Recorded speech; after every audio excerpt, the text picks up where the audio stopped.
Mari kita awali pertemuan kita pagi hari ini dengan berdoa. Dalam nama Bapa dan Putra dan Roh Kudus, amin. Maria diberi kabar oleh malaikat Tuhan bahwa ia akan mengandung dari Roh Kudus. Salam Maria, Tuhan Tuhan sertamu, terpujilah terpujilah engkau di antara wanita, dan terpujilah buah tubuhmu Yesus.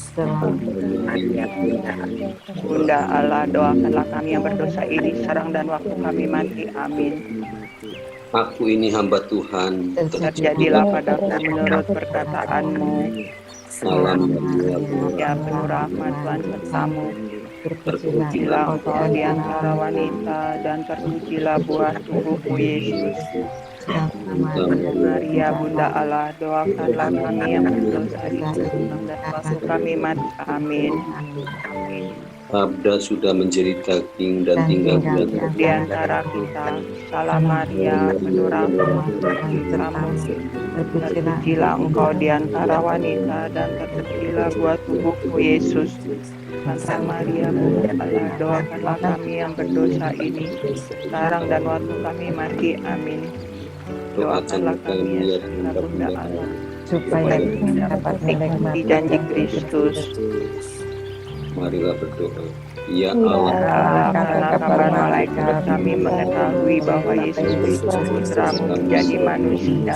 Curahkanlah rahmat-Mu dalam hati kami, supaya karena sengsara dan salib di bawah kebangkitan yang mulia, sebab Dialah Tuhan pengantara kami. Amin. Allah Bapa di surga, kami bersyukur dan berterima kasih atas anugerah kehidupan yang Bapa berikan bagi kami di pagi hari ini. Kami juga bersyukur pagi hari ini kami boleh berkumpul bersama dengan teman-teman kami semua dalam klub Berkat 20 ini yang nanti akan disampaikan oleh hamba-Mu Romo Gunawan untuk menyampaikan beberapa renungan. Bapak, terima kasih atas kesempatan yang luar biasa yang diberikan pada kami ini. Kami mohon kiranya Engkau urapi Romo kami, Romo Gunawan, supaya bisa menyampaikan sabda-Mu secara benar dan baik. Terima kasih Bapak, kami serahkan semuanya dalam tangan-Mu acara ini. Amin. Silakan Romo. Roh Putra dan Roh Kudus, amin. Selamat pagi semuanya. Pagi Romo. Sehat walafiat. Amin. Ya. Kita sedang mempelajari 12 Rasul murid Yesus. Dan kita sudah melihat bagaimana riwayat atau karya-karya Santo Petrus, lalu Santo Andreas, saudaranya, dan sekarang ini kita melihat yang ketiga, yaitu Santo Yakobus.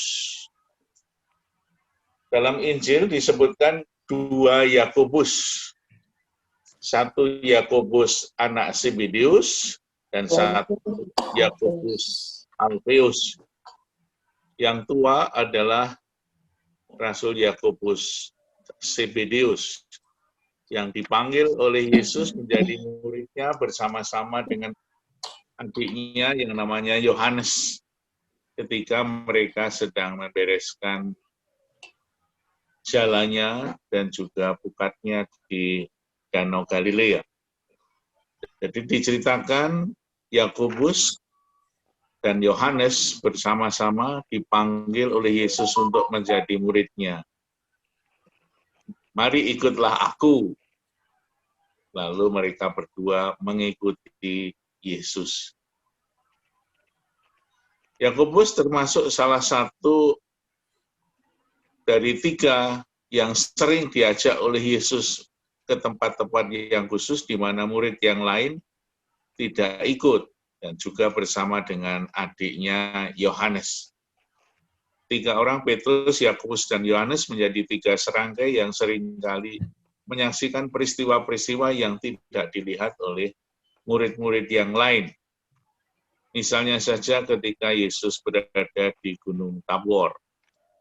Di puncak gunung itulah Yesus menampakkan kemuliaannya bersama dengan Musa dan Elia. Mengapa kadang-kadang kita bertanya, mengapa kok dua orang itu yang dipilih oleh Yesus untuk menemani di Gunung Tabor? Kita melihat beberapa teks yang ada di dalam Injil, kadang-kadang dikatakan apa? Antara Taurat dan Nabi itu seringkali disebutkan bersama-sama dalam beberapa ayat, beberapa teks. Misalnya salah satunya itu dalam Matius 22 ayat 40, itu dikatakan apa? Pada kedua hukum inilah tergantung seluruh hukum Taurat dan kitab para nabi. Jadi kedua hukum cinta kasih, cintailah Tuhan dan cintailah sesama, yang di dalam tradisi orang Yahudi disebut Shema. Kita kenal kata Rema, tapi dua kata ini disebut Shema. Cintailah Tuhan dan cintailah sesamamu dengan segenap hatimu dan lain-lain. Maka Yesus mengatakan pada kedua hukum, hukum cinta kasih, inilah tergantung seluruh hukum Taurat dan kitab para nabi. Dua ini seringkali disebut bersama-sama. Entah itu Musa dan para nabi, atau hukum Taurat dan para nabi, atau Musa dan Elia. Musa itu mewakili seluruh kitab suci perjanjian lama, itu hukum Yahudi. Lalu Elia itu mewakili kitab atau mewakili para nabi perjanjian lama. Sehingga dua orang ini, dua nabi ini sering disebut bersama-sama. Maka ketika Yesus dimuliakan di atas gunung, dua orang ini juga ada bersama di kanan dan di kiri Yesus. Dan itu disaksikan oleh tiga orang, Petrus, Yakobus, dan Yohanes. Begitu juga di Taman Getsemani, yang diajak ke taman dekat dengan Yesus juga orang tiga itu. Mereka adalah orang-orang yang dididik betul-betul oleh Yesus secara dekat.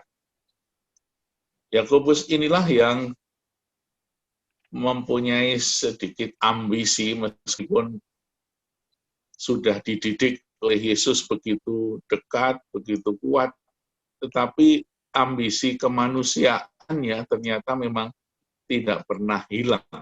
Kelemahan manusia itu seringkali juga muncul di dalam perjalanan hidup ini.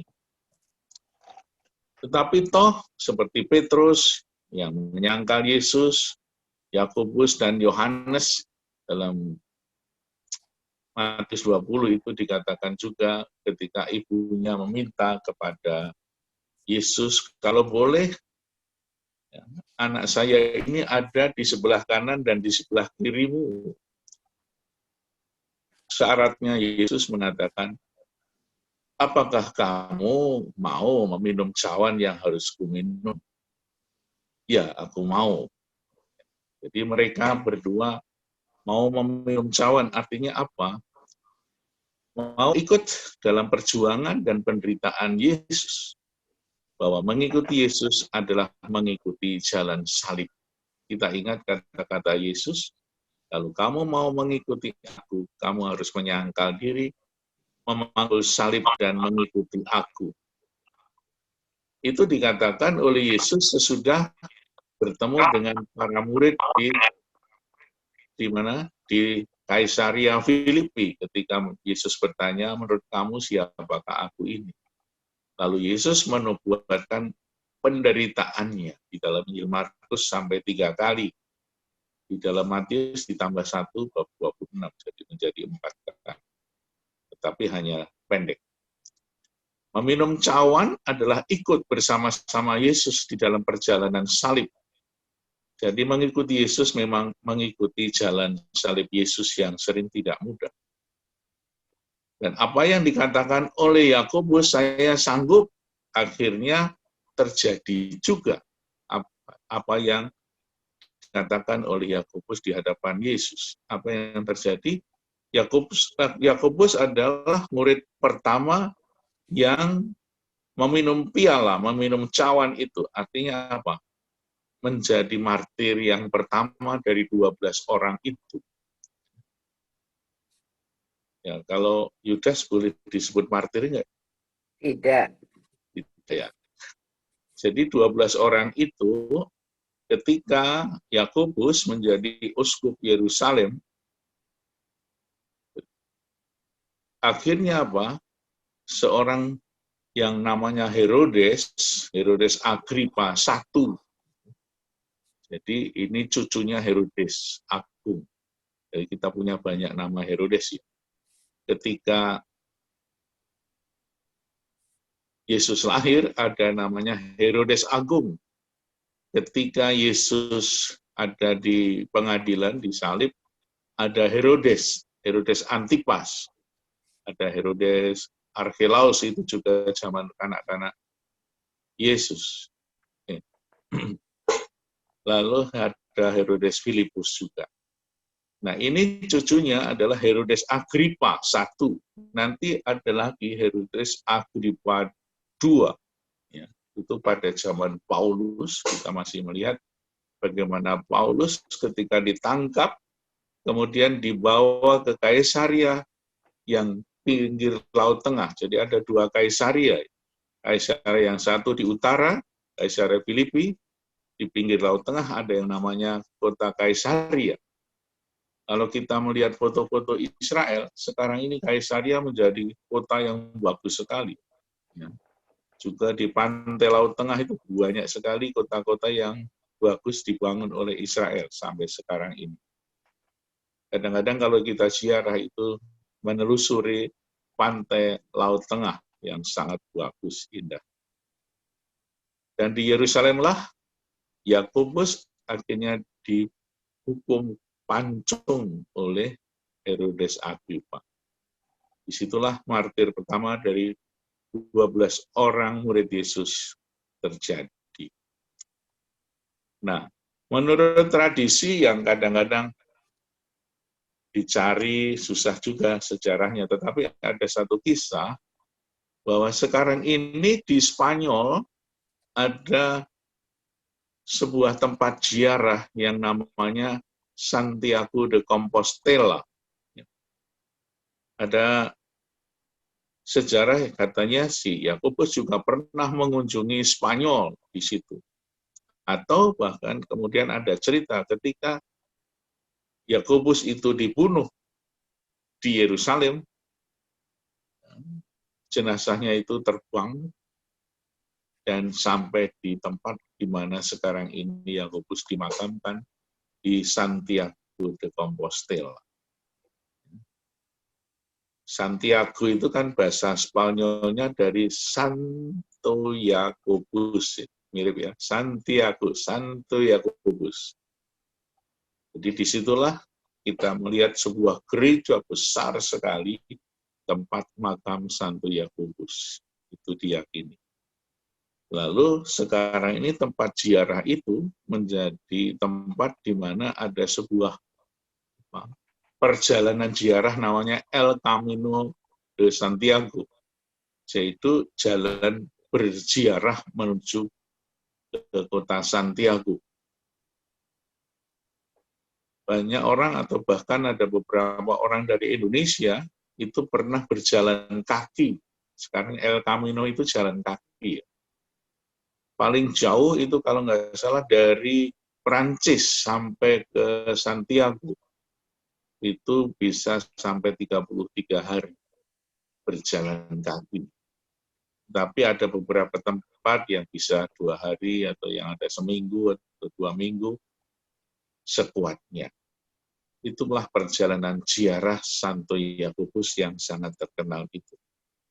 Kalau kita melihat di YouTube itu ada orang-orang muda di Eropa yang seringkali berjalan berziarah dari tempat-tempat yang jauh menuju ke situ. Itulah Santo Yakobus yang menjadi murid Yesus, yang dipanggil dari penjala ikan menjadi penjala manusia.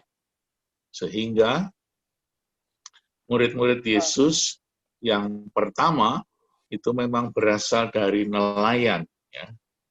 Begitu kelihatan panggilan pertama, Petrus, Andreas, Yakobus, dan nanti ada Yohanes. 4 orang itu menjadi orang terdekat dari Yesus sendiri. Nah, kita pun juga dipanggil oleh Tuhan Yesus menjadi muridnya. Diajak juga untuk menjala-menjala manusia dalam setiap perjuangan hidup, baik secara langsung maupun secara tidak langsung. Mungkin dengan perbuatan kita yang baik, banyak orang yang tertarik menjadi Kristiani. Mungkin dengan perbuatan kasih, dengan perbuatan sosial, kita diajak untuk berbuat kasih menjala manusia, sehingga banyak sekali murid-murid Yesus dan semakin banyak mengikutinya. Itulah riwayat singkat dari Santo Yakobus, Yakobus tua, yang kita kenal, kita ketahui dari seluruh sejarahnya yang singkat. Tidak terlalu banyak data-data yang ada di dalam Injil tentang Yakobus, namun dia pernah memimpin umatnya di Yerusalem. Kalau kita juga sedikit melihat Kisah Rasul, khususnya bab 15, di sana juga ada nama Yakobus yang tercantum ketika gereja pertama kali mengadakan konsili Yerusalem. Yang memimpin adalah Yakobus. Konsili Yerusalem itu terjadi sekitar tahun 49 di sekitar 20 tahun sesudah Yesus wafat. Lalu ada konsili Yerusalem. Dalam konsili Yerusalem itu apa yang dibicarakan? Ternyata ada satu perdebatan yang sangat tajam antara pengikut-pengikut umat Kristiani yang berasal dari adat istiadat Yahudi dan umat Kristen yang berasal dari budaya Yunani. Perdebatan soal adat istiadat. Orang-orang yang berasal dari Yerusalem itu seringkali mengatakan bahwa kalau orang ingin menjadi Kristen dari agama yang bukan Yahudi, harus belajar adat istiadat Yahudi dan juga mengikuti adat istiadat Yahudi. Tetapi Paulus bersama dengan Barnabas yang berasal dari utara, Antiokhia, menjadi utusan orang-orang Antiokhia mengatakan bahwa orang-orang yang menjadi pengikut Kristus tidak harus mengikuti adat istiadat Yahudi. Karena apa? Ajaran Kristus adalah ajaran yang sangat universal. Akhirnya terjadi konsili, sidang yang sangat ketat. Kalau di dalam Kisah Rasul itu Lukas menggambarkan cukup halus. Tapi kalau di dalam surat kepada umat Galatia, itu Paulus agak marah. Nah, silahkan mana yang mau dipilih, kadang-kadang tergantung penulisnya juga. Oleh karena itu, dalam sidang konsili, waktu itu kemudian orang-orang tokoh-tokoh itu berkumpul dan diputuskan bahwa orang-orang yang bukan Yahudi, kalau masuk Kristen tidak harus mengikuti adat istiadat Yahudi. Bersyukurlah kita semua, karena kita bukan orang Yahudi jadi Kristen, nggak usah ikut adat istiadat Yahudi. Salah satunya apa, Pak?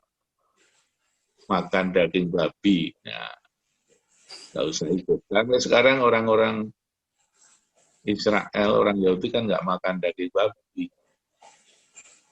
Karena haram. Jadi kita semua umat Kristiani yang bukan dari Yahudi mengikuti keputusan konsili. Syukurlah kita boleh makan daging babi. Dan kita bersyukur dan berdoa terus-menerus supaya daging babi tetap haram. Kalau tidak harap, Nggak harap nggak kebagian nanti ya. monggo-monggo ada yang seperti Yakobus kah?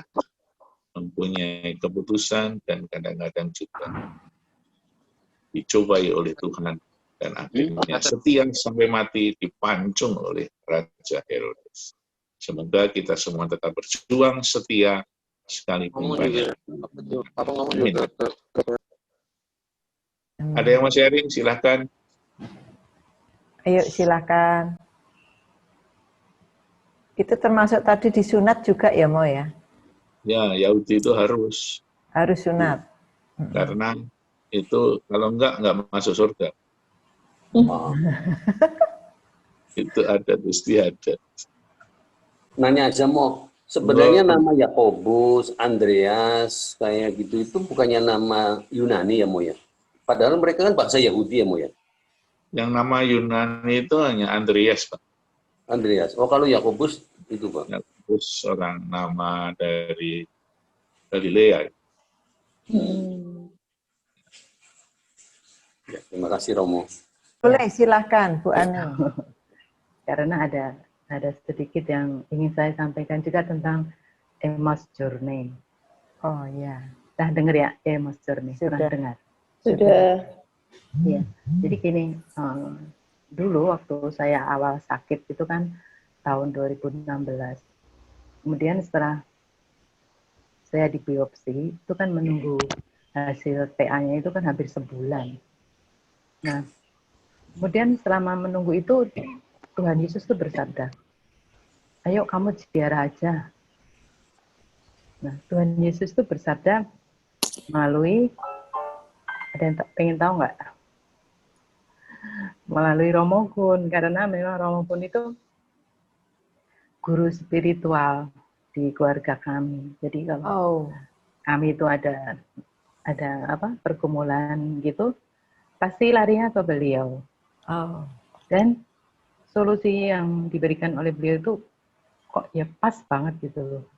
Dan ada saja solusi yang terbaik yang boleh kami alami. Juga bos saya saja sampai larinya ke beliau juga untuk mencari solusi dalam pergumulannya. Jadi bersyukurlah sekarang teman-teman di Pulau Gebang mempunyai Romo Kun ya. Ya betul. Ya betul Bu. Iya. Dan benar akhirnya saya ziarah kan ke makam Yesus. Di sana nangis nih sepuas-puasnya. Bagus gitu. Ternyata hasil PA-nya itu hasil PA-nya itu ternyata saya CA.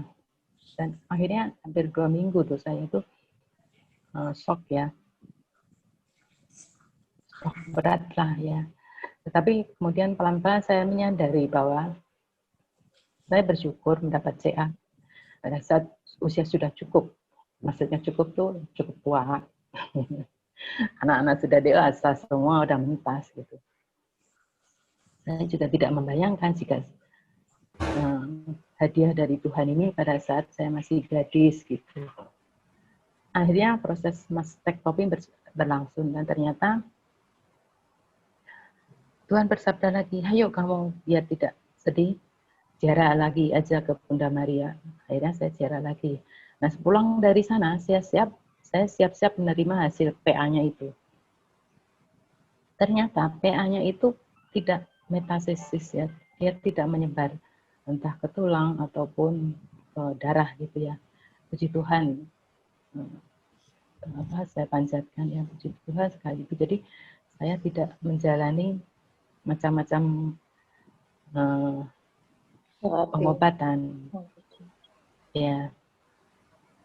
Kemudian ternyata setelah 3 bulan timbul lagi benjolan di dekat leher saya, dan itu ternyata getah bening dan saya harus di kemo juga akhirnya. Ya sudah, saya harus jalani juga kemo selama hampir setahunan ya. Saya menjalani kemo hampir setahun, tetapi saya menjalani kemo itu dengan sungguh-sungguh siap. siap, sungguh-sungguh pasrah. Juga habis kemo tuh kadang-kadang saya juga masih masuk kerja. Sampai teman-teman tuh pada heran, kok yuk kamu bisa masuk kerja sih? Memang nggak lemes, memang nggak sakit ya. Tetapi ini memang niat saya supaya nanti kalau saya di rumah itu rasa lebih sakit gitu loh kemonya, apa efek kemonya itu. Justru saya juga memberi motivasi kepada teman-teman perjalanan saya. Jadi selama saya menjalani kemo itu saya juga ikut EJ, Emma's Journey. Emma's Journey itu hampir setahun juga saya ikut EJ itu, dan saya banyak memberikan motivasi juga ke mereka karena apa? Saya yang masih lemas, masih kemo sampai rambut rontok semua ya gitu ya. Tapi bisa memberikan motivasi, semangat agar mereka-mereka yang malas EJ itu akhirnya mereka juga malu dengan kondisi saya yang walaupun sakit tetapi saya tetap bersukacita. Terus kemudian juga saya terutama ingin membalas kebaikan Tuhan sih, gitu intinya. Karena Tuhan sudah lebih dulu baik kepada saya. Gitu. Demikian sharing saya. Saya yang melibatkan ada EJ juga di situ. Ya. Makasih Bu Ani. Sekarang Bapak udah Ibu. sehat ya. Sudah sehat ya Bu Amin. ya. Dan lucunya, dulu rambut saya itu lurus. Setelah habis kemo kok keriting ya. Jadi seperti itu Bu. Udah umumnya setelah di kemo rambut ikal. iya, makanya teman-teman juga yang sudah kemo itu sudah selesai juga keriting juga ternyata ya. Iya. Ya nggak apa-apa. Yang penting masih tumbuh ya. Iya benar Bu. Amin, puji Tuhan ya, sehat ya Bu Aning ya. Lebat lagi rambutnya. Terima kasih. Saya jadi ingat pengalaman Iman tentang cancer. Saya kenal ibu ini sejak dari muda, kira-kira 35 tahun yang lalu. Ini kejadian 5 tahun yang lalu. Saat itu dia kena cancer CA, udah stadium 3 ke 4. Waktu dia mau kemo, itu putus asa, hanya sempat 5 kali, dan suaminya telepon saya, cerita tentang masalah istrinya, jadi kita kuatkan kemo untuk mendapatkan 3 kali lagi. The point bukan di situ. Saat itu saya lagi perjalanan dari Paris ke Lourdes di kereta api yang sekitar 6 jam. Kemudian, tahu dia WA saya, dia bilang, wah, saya mau ke Singapura untuk memeriksakan CA saya. Ya, iya, saya bilang, saya ke Lourdes, saya akan doakan kamu. Rambut udah rontok dia, udah habis-habisan di kemo. Kemudian malam itu saya doa di Lourdes. Hanya 3 doanya. 1 buat dia disembuhkan. Dan kebetulan saya ke sana itu salah tanggal. Maunya itu hari Minggu pagi ada misa, ternyata nggak ada. Nggak ada. Sehingga pagi-pagi sekali saya ikut misa di kapel, hanya berapa orang. Hujan-hujan. Setelah itu balik ke hotel, saya buka handphone saya, you tahu, luar biasa, CA-nya sembuh. Sembuh. Kemudian setelah itu saya balik lagi ke Lourdes, hujan-hujan, doa syukur ke sana, terima kasih ke Tuhan atas karunia penyembuhan ini. The point, ini bukan berhenti sampai di situ. Saya mau pulang ke airport, kira-kira 45 menit naik mobil. Hati saya ingin kasih tahu dia, doa saya berhasil, you sembuh. Tapi batin bilang, nggak usah. Nggak usah. Ya.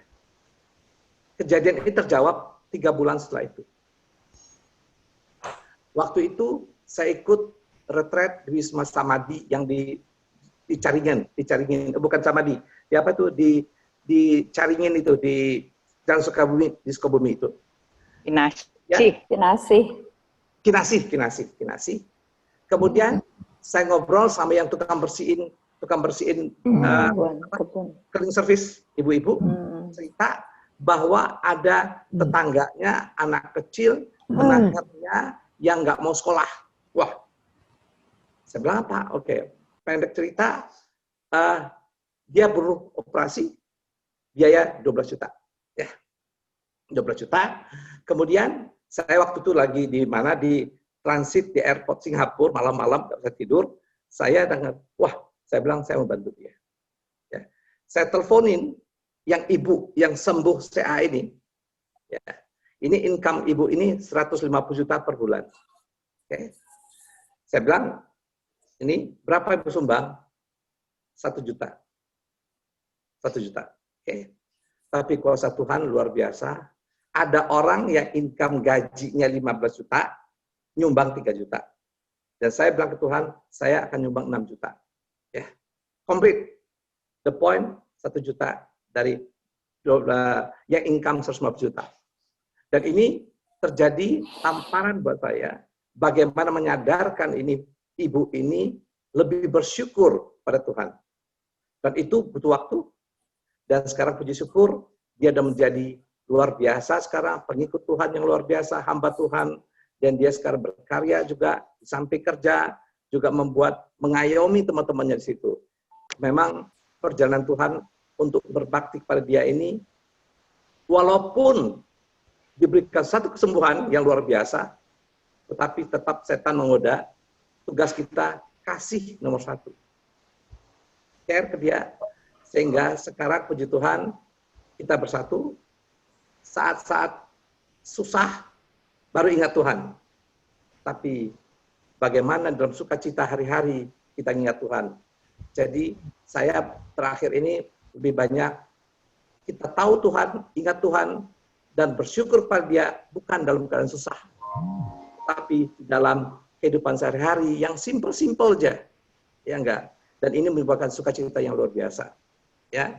Jadi sekarang itu kita sudah terbentuk persekutuan doa, ada 150 orang yang di handle sama ibu ini, kumpul ya, bicara 150 orang cross Indonesia. Ada 4 kota ya. Jadi 8 kota, dan ini luar biasa bagi saya adalah Tuhan berkarya melalui tangan-tangan kita. Jadi ini bagi kita terutama terima kasih lagi khotbah Romo yang luar biasa tadi, kasih di atas segala-galanya. Kasih. Wah, ini luar biasa, ini luar biasa. Zaman corona ini, saya ketemu sama orang yang susah hidupnya. Muslim, ya. Tapi idenya kelihatan. Saya dibawa ketemu satu orang di home industry yang buat kaos, orang Batak, Kristen. Saya dikasih satu kaos yang kata-katanya adalah, ya ketemunya di gudang, udah tumpuk-tumpuk, udah buangan. Zaman Ahok katanya dia bikin kaos Kristen banyak sekali. Begitu Ahok masuk penjara, nggak laku, ketumpuk di gudang. Saya bongkar-bongkar, saya dapatkan satu kaos yang namanya Faith, Hope, and Love. Wah, itu luar biasa. Dan saya mendapatkan satu kesempatan sama Tuhan, bagaimana kaos ini bisa menjadi billboard terhadap hukum yang paling tinggi adalah kasih. Ya. Kemudian saya ingin dapat ide waktu saya doa, bagaimana billboard kaos ini menjalar ke seluruh Indonesia 1000. Dan puji Tuhan, sampai kemarin sudah 900-an lebih. Yang menarik ada untuk melengkapi 1000 ini, ada yang Muslim yang gajinya hanya income-nya sebulan itu kira-kira 6 juta, bisa ngasih saya 100 kaos. Luar biasa. Tuhan kalau bergerak itu memakai tangan kita, tidak memandang siapa dia. Memanggil bagi saya, dia telah menjala orang yang Muslim itu untuk menyebarkan kasih yang paling tinggi adalah hukum kasih. Itu sharing saya luar biasa dalam kehidupan sehari-hari. Sukacita akan ada tiap hari. Kalau kita menyebarkan jala-jalanya itu, bukan harus dia ikut kita, bukan dia harus jadi agama Katolik, tapi bagaimana sharing ini, pengalaman hidupnya mereka ini membuat dia menjadi sukacita. Sehingga yang sekarang yang Muslim itu tambah rajin ke masjidnya, sholat 5 kali sehari, bagi saya sukacita. Terima kasih, itu Bu menguatkan. Tapi satu hal adalah Tuhan meminta apa? Doa tiap pagi, yang menyembuhkan doa tiap pagi, ke gereja tiap pagi, kasih yang menyembuhkan dia. Kasih Tuhan yang menyembuhkan dia. Doa tiap pagi dia doa. Sehingga luar biasa, kasih benar-benar hukum yang paling tinggi. Dan Tuhan yang tinggalkan buat kita. Amin. Itu sharing saya. Ya. Terima kasih Pak Renaldi atas sharingnya yang bagus pagi hari ini. Tapi waktu sudah berjalan terus, sekarang sudah posisi 6.38. Mau ditutup, Bapak Ibu? Ya, oke Pak Edi Purnomo, silakan Pak Edi. Baik Bapak Ibu, Romo, kita akhiri pertemuan hari ini dengan berdoa dulu. Dalam nama Bapa dan Putra dan Roh Kudus, amin. Allah Bapa yang maha baik dan maha kasih, kami bersyukur dan berterima kasih pagi hari ini Engkau sendiri telah bersabda melalui Romo kami Gunawan. Engkau telah mengajarkan kepada kami mengenai kasih, dan Engkau sendiri telah menunjukkan betapa besar kasih-Mu kepada umat manusia ini melalui tadi kesaksian-kesaksian dari Ibu Aning dan Pak Renaldi. Kami bersyukur pagi hari ini boleh mendapatkan kesaksian ini. Semoga kesaksian-kesaksian ini juga bisa menjadi inspirasi dan motivasi bagi kami di dalam kami mengikuti Engkau. Kami seringkali jatuh sebagai manusia, lemah sebagai manusia, tetapi pagi hari ini kami dikuatkan kembali karena kami tahu Engkau begitu besar mengasihi kami. Terima kasih Bapa yang penuh kasih. Kami mau serahkan pertemuan hari ini padamu. Sebelumnya kami mohon berkat dari Romo kami. Tuhan sertamu, Dan sertamu juga. kita, keluarga kita, dan aktivitas kita hari ini diberkati oleh Allah yang Maha Kuasa, Bapa dan Putra dan Roh Kudus. Amin. Terima kasih Romo. Terima kasih, Romo. Ya.